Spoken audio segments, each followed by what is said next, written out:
Hello, everyone. I'm speaking once again today with Dr. Frederick W. Kagan, who's the author of a number of books related to history and foreign policy. He also worked as an assistant professor of military history at West Point from 95 to 2001, and as an associate professor of military history from 2001 to 2005.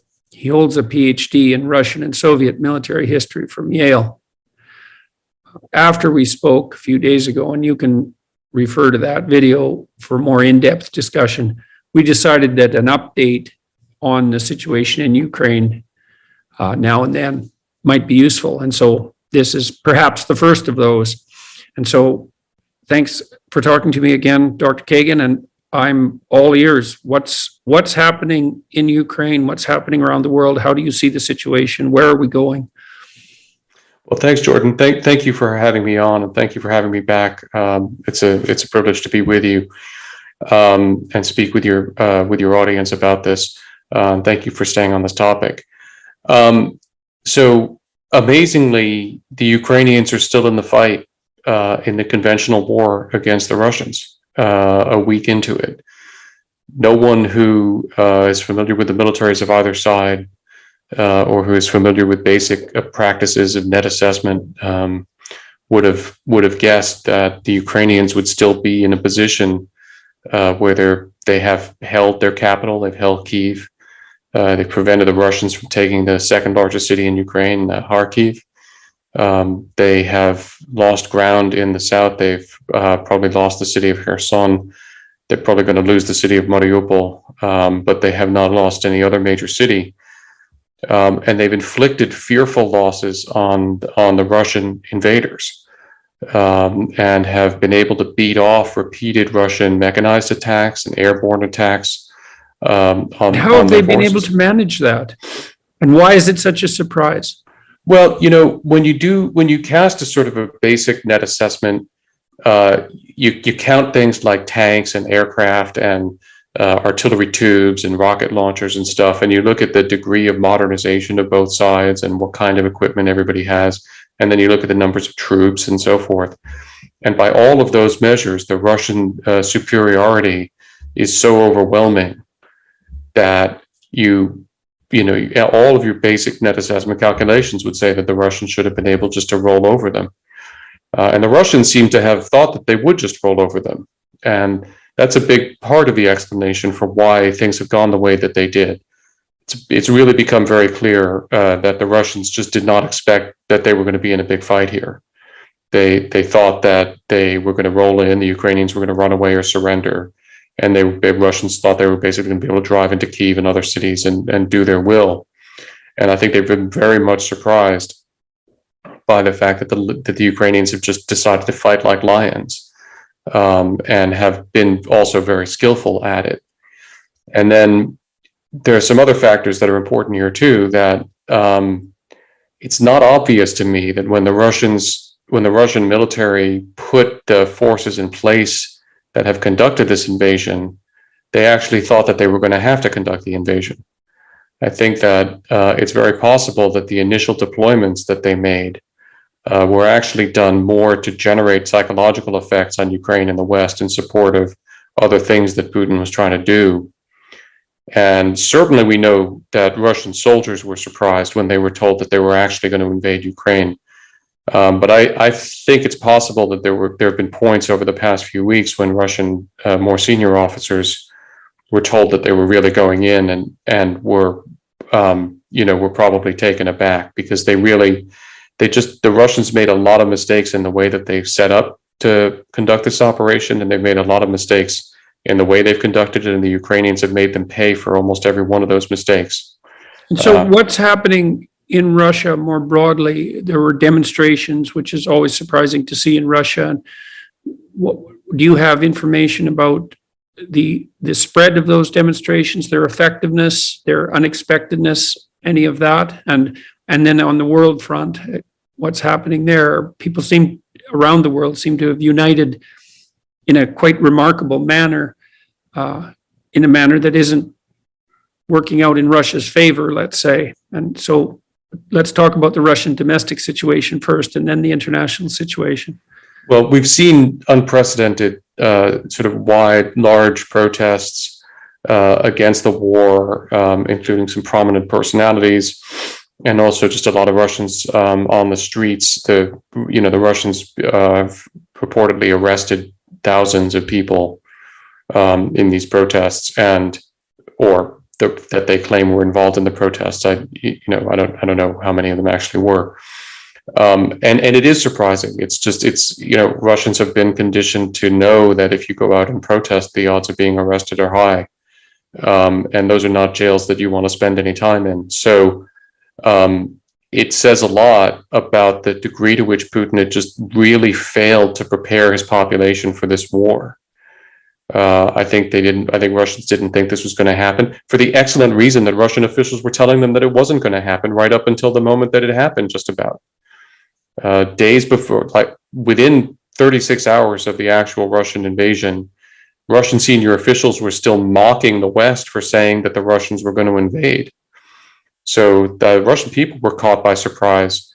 And I think there's an element here that's very important, because it helps just contextualize a little bit the conversation about how much the US should or should not do to help the Ukrainians here, including whether we want to go to Ukraine and fight and so on, which no one is really suggesting, and which I'm not advocating now either. Russian people, and we've seen polling, as good polling as you can get from Russia. Russian people see America as an enemy. They see NATO as an enemy by large margins. There's an old Cold War hangover, and then there's what Putin's been doing for 20 years to stoke that. They don't see Ukraine as an enemy in the same way. And of course, all of the narrative and rhetoric coming out of the Kremlin has been that the Ukraine has sort of lost Russian brothers in many respects, and the Ukrainian government, the Russians have terrible things to say about, but Ukrainians, they say are Slavic brothers and fundamentally, belong in Russia. And so I think if this had been a war against the US or a war against NATO, Putin could have expected to have a certain resonance among his population. But I think the fact that this is very purely a war against Ukraine undermines a lot of the messages and runs counter to a lot of the messages giving his people. And I think a lot of Russians are just saying to themselves, why are we doing this? I mean, that is what they're saying. People are saying, why are we doing this? And as the sanctions hit, and as the economy gets worse, have sanctions ever been effective in a situation like this before, or is there ever a situation like this before? Well, look, I mean, in a certain fundamental sense, I don't think there has been a situation like this where we had, a U.S. administration that was saying very clearly, we think the Russians are going to invade, and our strategy to prevent them from invading is to threaten them with sanctions. And saying we, the U.S., are not going to enter the war, so there's no military deterrent on the table. And it's as pure and pristine a test as you could really ever hope to have of the theory that the threat of crippling sanctions will deter large-scale military action. And in that sense, it has demonstrated the weakness, shall we say, of that theory. And it is about as pristine an experiment as you could hope for. Mm-hmm. I'm not surprised by it. I never thought that the threat of sanctions would deter Putin if he had decided to invade, and they clearly didn't. And I don't think that they're going to, by themselves, persuade him to stop this fight. The Ukrainians are in the process of making a strong argument about why, continuing this war is not a good idea from Putin's perspective. But I'm not optimistic that he's going to come to that conclusion soon. And have you been surprised by the response on the international front? I've been very gratified by it. I mean, when you see the Russians lose a vote in the UN General Assembly by 141-5,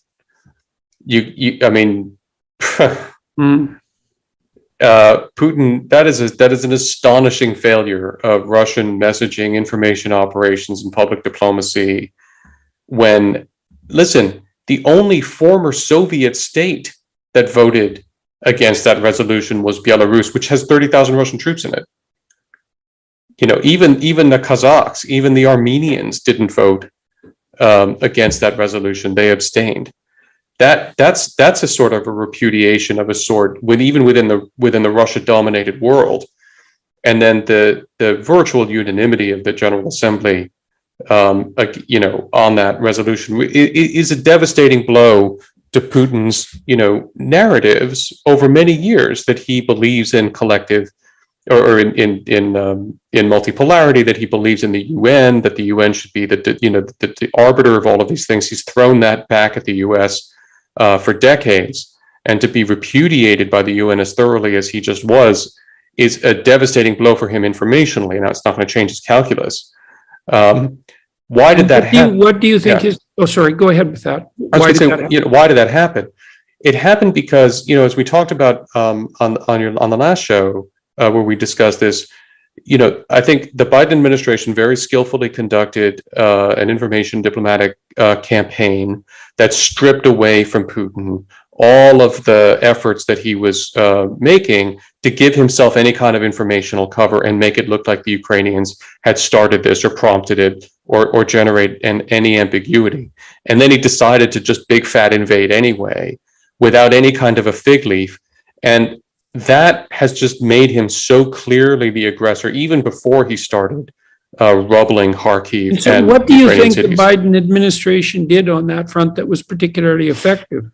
So, along with the threat of sanctions, which was not effective in deterring him, the Biden administration did really work hard to learn about, to penetrate Russian plans, to conduct information operations, to conduct false flag attacks, to try to assassinate Zelensky, to try to conduct a coup d'etat. And they publicized what they learned. They really were very, very fast to declassify intelligence and publicize all of the Russian attempts to create this fictitious universe to gaslight us and persuade us that this is somehow Ukraine's fault and the Ukrainians had prompted this.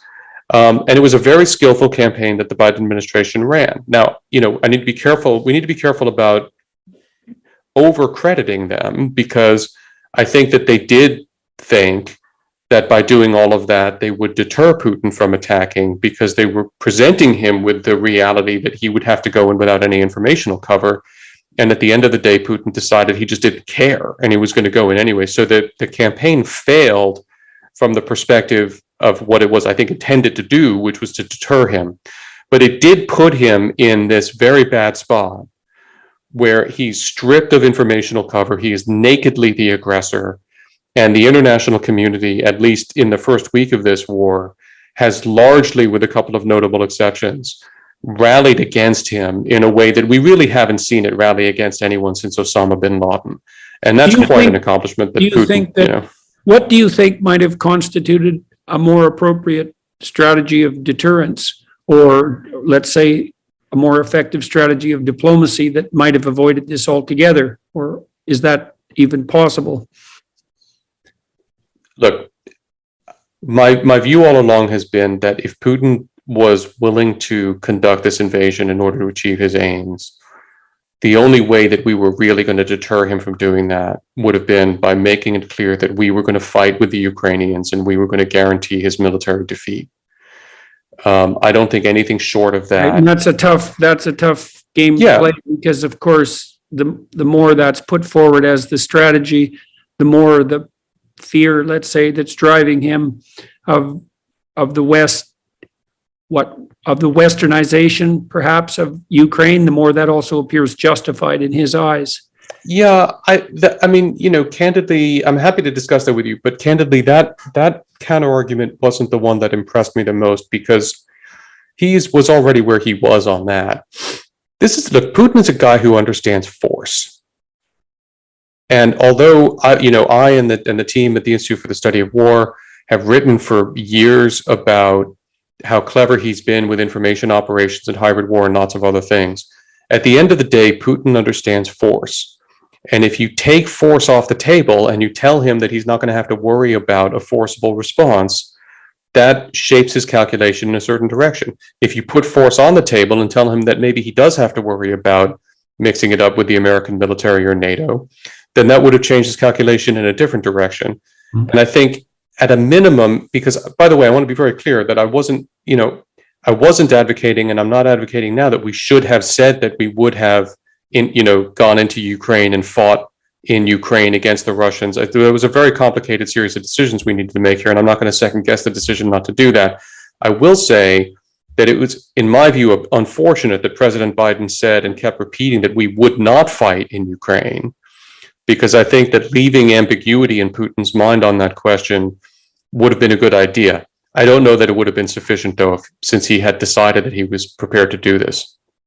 And why do you think the threat of economic sanctions wasn't a sufficient deterrent? Was the threat credible? And why do people who make such threats assume that the threat of economic sanction, which I suspect in some sense hits the ordinary population harder than the leaders, why is that viewed as a credible deterrent? Look, I mean, on the one hand, there's a certain sort of mirror imaging here that we think about, how would we think about the world if we were facing the kinds of sanctions that we're imposing on Russia?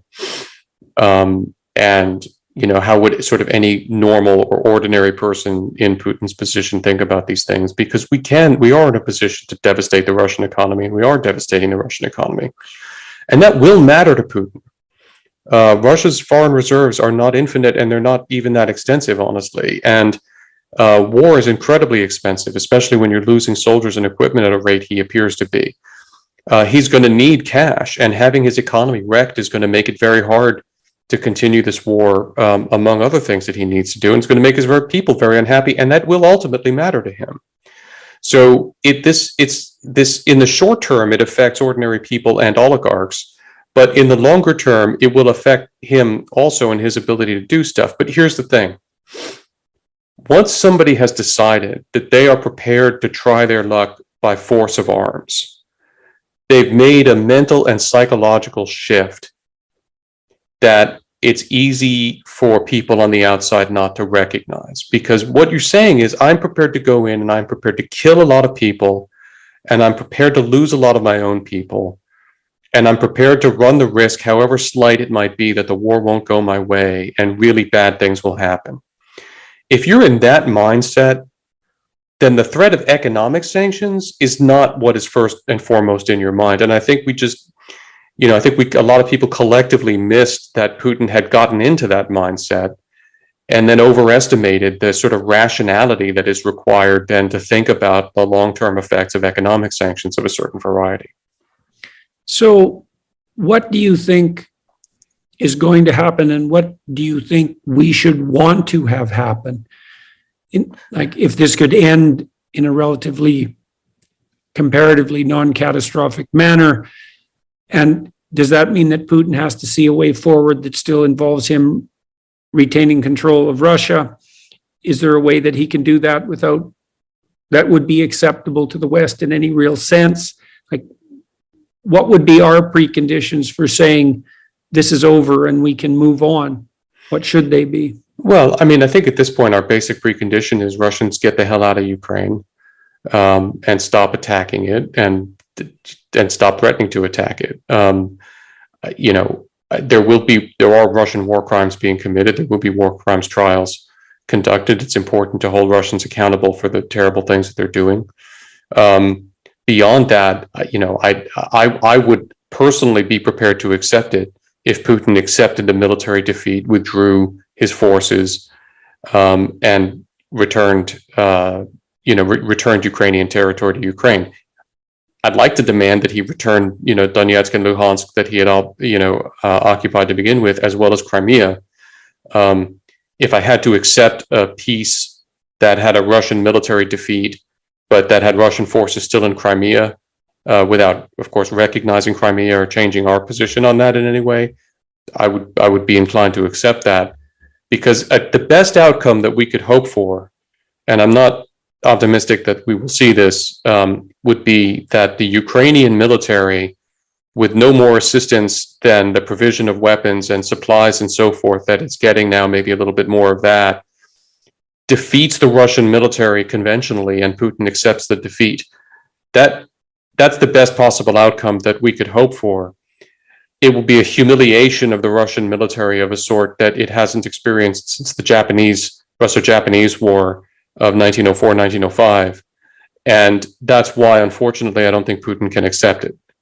I think Putin does feel obliged to secure some military victory of some variety, because, as he keeps saying, weakness is lethal, and being defeated by the Ukrainians, he will regard as intolerable. But that's the best outcome that we could hope for, and it's what we are working for right now, and it's what we should continue to work for as long as there's a chance of that. What do you think he might be pushed to accept as a minimally acceptable military victory?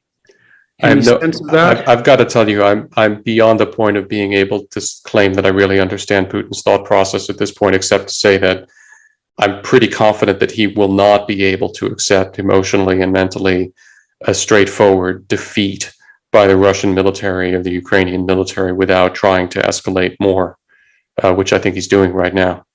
And so what do you hope that we continue to do in the world outside Ukraine and Russia? I hope that we continue to flow weapons and supplies to the Ukrainians as fast as they need them.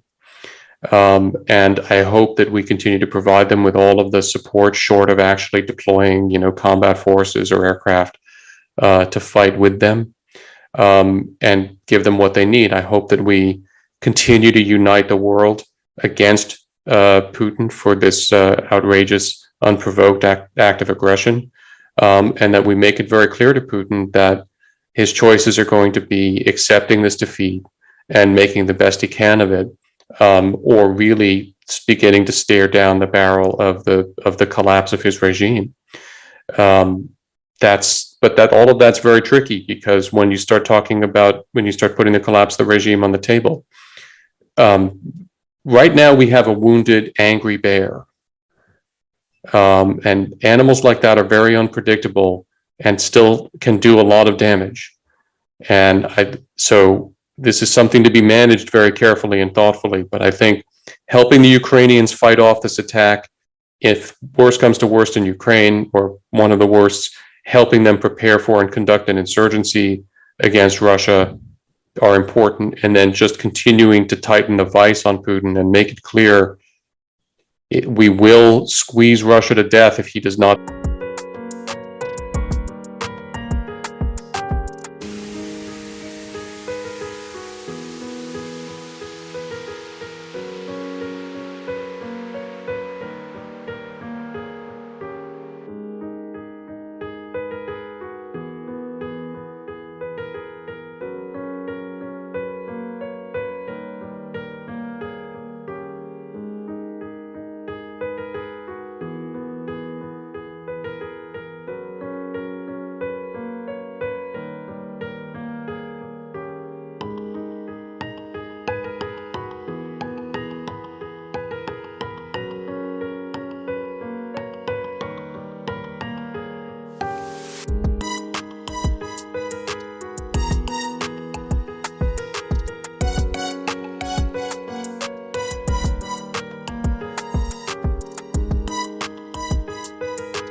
Back off, but we will not squeeze it to death if he does back off. I mean, that's the off ramp here is, if you stop this, then we can return to some kind of. And you think that is a reasonable off ramp? And is anyone that you regard as credible suggesting any other alternative to that? In terms of off ramps, no. And my problem with that off-ramp is it requires Putin to make a psychological shift that I think is going to be almost impossible for him, of actually accepting that he's been defeated here. And that's right now I'm focused on, what can we do to make it clear to him that he's not going to win this without ourselves escalating in a way that will change this in a bad way. And I think that's the balance that everybody's trying to strike. In terms of where Putin will go looking for off-ramps or other things at that point, I'm nervous about a variety of ways that can go. One of the things that Putin could do is he could really try to turn this more into a Russia-NATO conflict, which would likely rally his people more enthusiastically than just a war against Ukraine. And I don't think that he's in a position to attack NATO militarily right now, given the problems that he has.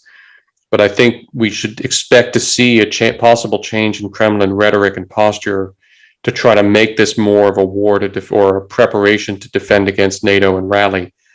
And I think here again, we need to not repeat the mistake that we made that contributed to this. It didn't cause this. Putin, we need to blame the enemy for what the enemy did.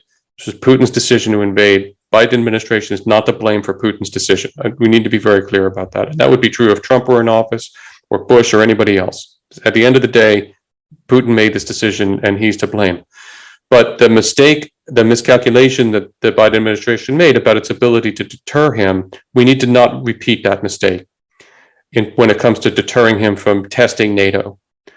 I think we need to recognize that he is engaged in a gunfight, and we need to be prepared to bring a gun to a gunfight. So the U.S. has started to mobilize forces to defend its Eastern NATO members.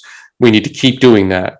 There will be more and more discussion about how escalatory that might be and how that might trip Putin into further activity. I don't think that's right.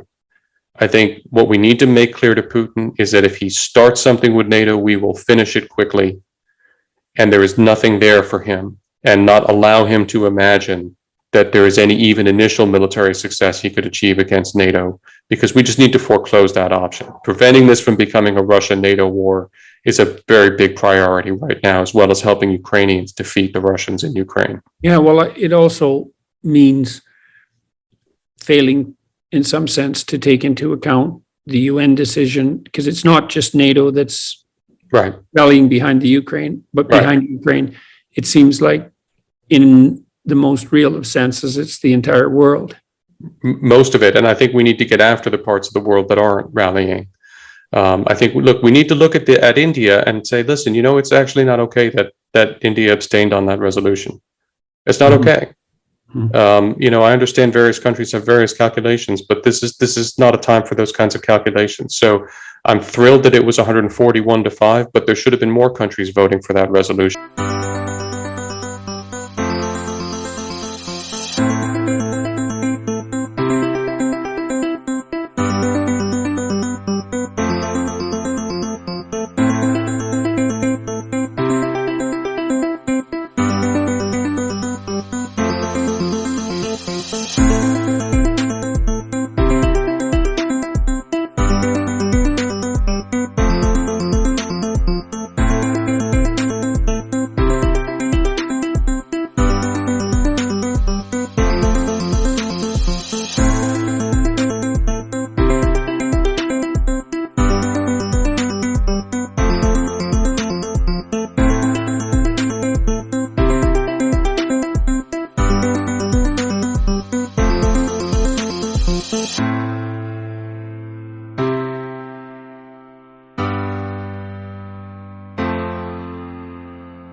And I think we need to focus on doing everything we can to increase that isolation that Putin feels, and have the countries that abstained going to him and saying, listen, Vova, the diminutive of Vladimir, listen, Vova, this isn't going to happen for you.